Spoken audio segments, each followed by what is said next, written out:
अस्सलाम वालेकुम नाज़रीन, आप हमारा यूट्यूब चैनल देख रहे हैं। उम्मीद करते हैं कि हमेशा की तरह आप सब ठीक होंगे।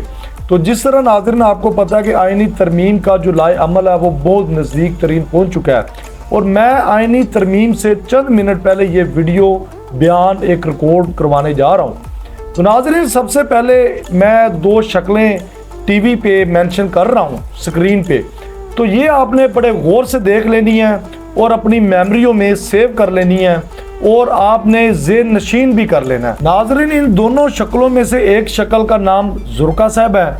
वो अब आप बेहतर समझते हैं कि इनको शक्ल का नाम देना है या मूरत का नाम देना है, वो आप बेहतर फैसला कर सकते हैं।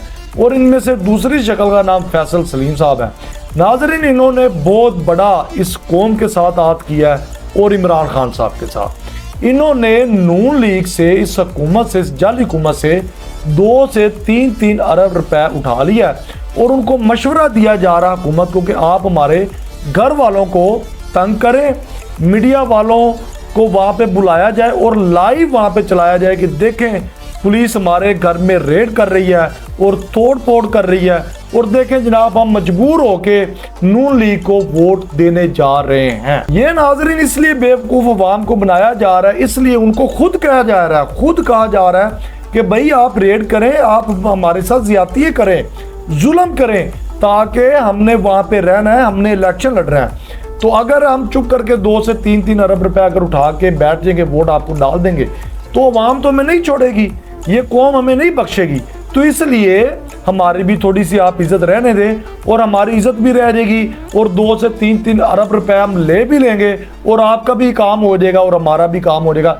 नहीं, इस तरह कतई नहीं होगा कि ये अब वही कौम है जिस कौम को इमरान खान साहब ने बड़ा टाइम लगा के तैयार किया है और शऊर पैदा किया है इस कौम के अंदर, इनके दिमागों में। तो अब आप देखें कि ये तो पीटीआई के जो मेन बंदे हैं, जिस तरह के अली मीन गंडा साहब है, बैरिस्टर गौर साहब है, उन्होंने भी मौजूदा क़यादत ने थोड़ी सी भी डंडी लगाने की कोशिश की थी 4 अक्टूबर के दिन डी चौक वाले एहतजाज में। लेकिन क्या हुआ, उनके साथ किस तरह सोशल मीडिया ने, पीटीआई के वर्करों ने, कारकुनों ने किस तरह बर्ताव किया, कैंपेनें चलाई गई। तो इसलिए अब वो कौम नहीं है जिस तरह आप बेवकूफ़ बना रहे हैं इस कौम को। तो ये आप अपने दिमागों में बिठाएं। नवाज शरीफ लोग तो चले जाएंगे, मरियम नवाज तो आपको पता है, पूरे पाकिस्तान को पता है जिस तरह कि वो आते हैं, हुकूमत करते हैं, सियासत करते हैं, उसके बाद बाहर चले जाते हैं। फिर 5 साल बाद जब इलेक्शन आता है तो इलेक्शन के दौरान 2 माह 3 माह पहले आ जाते हैं और इलेक्शन लड़ते हैं। हुकूमत मिल जाए ठीक है, नहीं मिले तो दोबारा फिर लंदन रवाना हो जाते हैं। तो भाई आपने इधर रहना है, आप थोड़ा सा सोच लेते हो उस टाइम, आपने भी इधर रहना है, आपका खानदान भी इधर है, और आपने हर बंदे को जवाब देना है इसके बाद, और कौम आपसे जवाब पूछेगी। इसके बाद आप इलेक्शन लड़ेंगे ना काउंसलर का, तो वहां से भी आपको 50 वोट भी नहीं मिलेगा। ये आपने ज़हनों में बिठा लें। बस आपको यही 2-3 अरब रुपए बचेगा। आपकी जो मुस्तकबिल था, जो आपका सियासी खानदान था, वो आपका खत्म हो चुका है, वो आपका बिल्कुल जीरो हो चुका है, नील हो चुका है। ये आप अब गलत फहमी निकाल दें।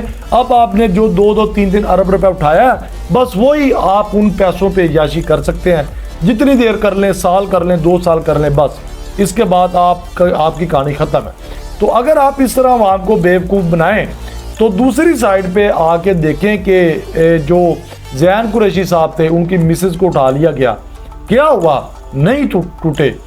दूसरी साइड पे आ जाए जो मुबीन जट साहब हैं वहाँ के जड़ा वाला के, उनके साथ ज्यादती हुई, उनकी फैक्ट्री को तोड़ा गया, फोड़ा गया, उसके बाद सील किया गया, उसके बाद 13 से 14 करोड़ रुपए का माल उठाया गया और बेच दिया गया मौजूदा सीसीटीवी। तो क्या हुआ, वो फिर भी नहीं टूटे। तो आप के साथ तो इतना जुल्म भी नहीं हुआ था। ये आप जो ड्रामा कर रहे हैं ना, कह रहे हैं जी कि जी हमारे साथ जुल्म किया जाए, हुकूमत को खुद कह रहे हैं कि जी आप थोड़ा सा दिखाएं, हमने रहना वहाँ पे। तो ये ड्रामा अब आपका ख़त्म हो चुका है, आपकी फिल्म ख़त्म हो चुकी है।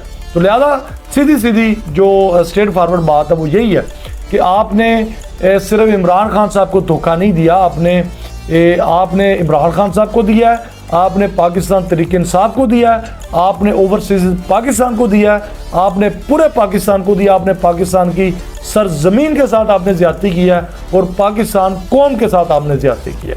तो लिहाजा यही मेरा आज ब्लॉग बनाने का मकसद था। आज के लिए इतना ही। तो नेक्स्ट इसके बाद अगले ब्लॉग में बड़ी अच्छी अपडेट के साथ हमको मिलेंगे। अल्लाह।